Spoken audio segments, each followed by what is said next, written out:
All right, it's tough decision time. So this back room addition has just a lot of weird issues. I mean, I think it was built well enough. The problem is they kind of compromised on the electrical situation, which is why I did this wall here. But I've decided, since I've got to pull this wall out and these windows have to go, I may as well run electrical switches and lights inside this room. So if you come into this room, let's say from the kitchen, right? So I'll walk you in. So odd placement for a bedroom anyway, but you walk into this room and there's no switches except for the one I put in yesterday right here. And that controls the outside light. So this light right here is actually the previous exterior light, and it's controlled inside the house, which is no good for a bedroom. So I'm gonna leave this window here. I might case it in to make it look pretty, but all three of these windows are coming out. They're either broken or damaged, or they're just no good. And they're not a standard size. They're like a 40-46. So I went ahead and just bought three 48 by 48 windows. And I'm gonna have to put a light switch right here. I'm gonna put a switch here. I'm gonna grab power from down there, which means I'm gonna reveal this back side of the wall anyway. I'll put the switch here, and then two lights in this room. I'm thinking one light here, which I don't necessarily like because it's a little too close to the door. We'll see. Definitely gonna put a light here. So I'm gonna put these two lights on the same switch. I guess I could put one in the back there, but I can't put it on this wall here. They have one there. I gotta take that off still, because this is the exterior of the house, and one day I might have to drywall this in. Right now I just don't want to deal with it. It's just a headache. So that's what we're gonna do next. We're gonna put a light here, a light there, and replace all three of these windows. Here we go.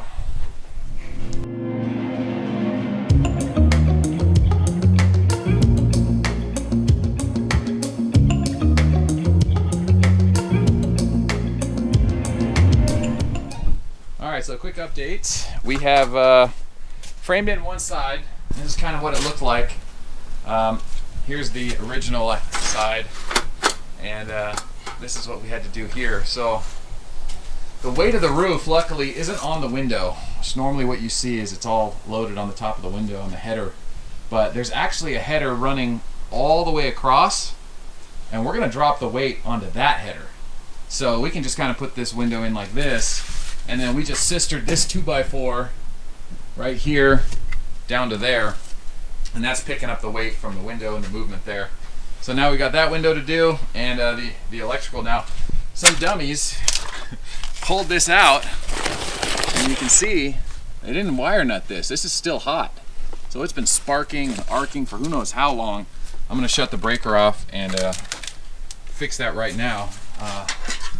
What is good is I have electrical right there, which means I can put a light right there. But there's a big hole in the drywall where they tried to patch it. They used an ice cream, birthday cake flavored ice cream, to seal the hole up. Fucking ridiculous. But we'll put some insulation there, and then run a switch all across the bottom. I should have done that earlier.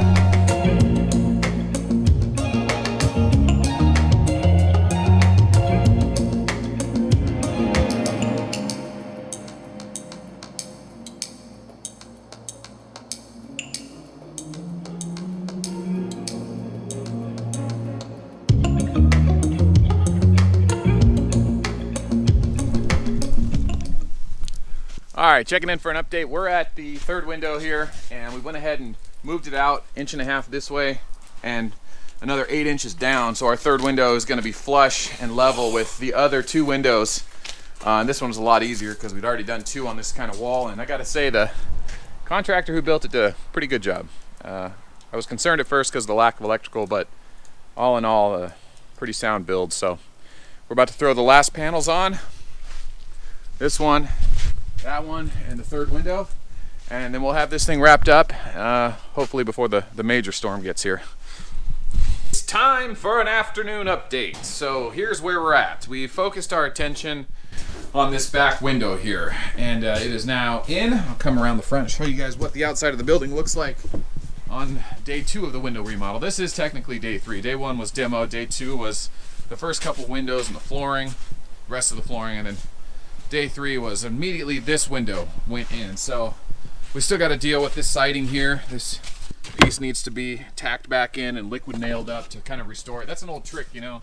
if you take liquid nail, that's like a construction adhesive, and you sand down a piece of wood real good, take that liquid nail and just kind of put it in all the cracks, take a drywall spatula and just run it all in, then quickly hit it with a wet sponge, it can really seal that wood up and get a lot more life out of it.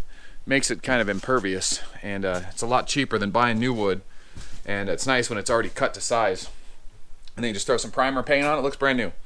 So here's the drywall situation. I went ahead and just started cutting 1/2-inch drywall. These are the corner beads we had to use. They don't have any of the stuff I'm used to. So we had this stuff called Bead X, and it just kind of seals into the window when it's wet, and then you just kind of come over the top of it and lock it in. So these 2 windows are corner beaded in, and the third one is what I'm going to be focusing on now. It's like 3 o'clock now. It gets dark around 5 here, so we don't have much time.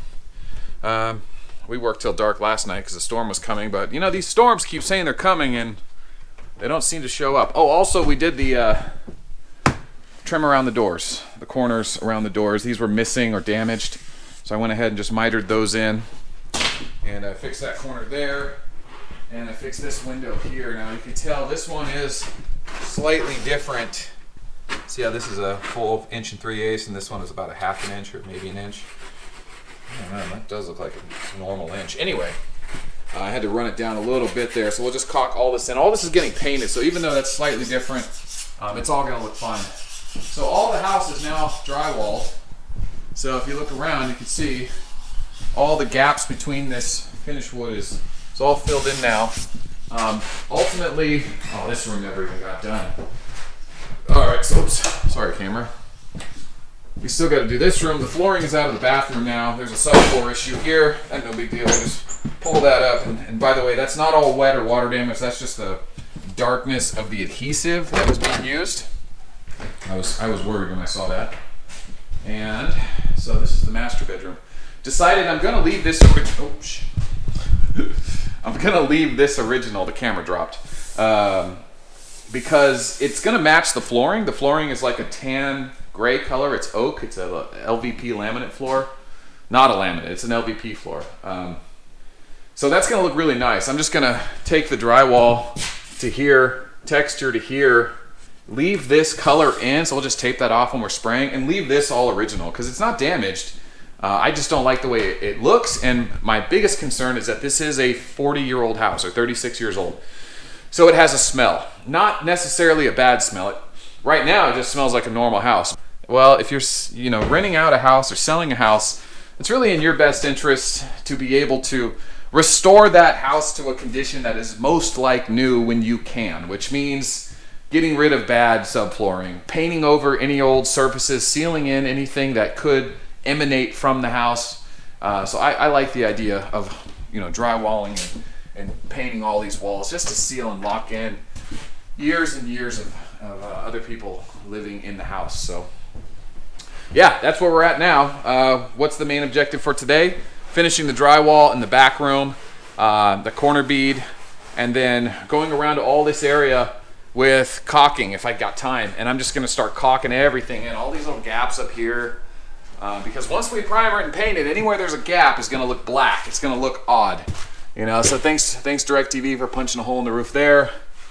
But yeah, anywhere there's any type of crack between floorboards or whatever these are called, wall unions, you're going to see it even when it's painted. So we're going to try and seal as much of that as possible. And even after we drywall, primer it, we're still probably going to caulk again before we do the final paint just to make it look nice. You don't want to walk into a brand new painted room, textured room with floors, and then just notice all the cracks everywhere when you can just take some caulking and just go around and do it. Plus it seals it up, makes it more insulated, so that's nice.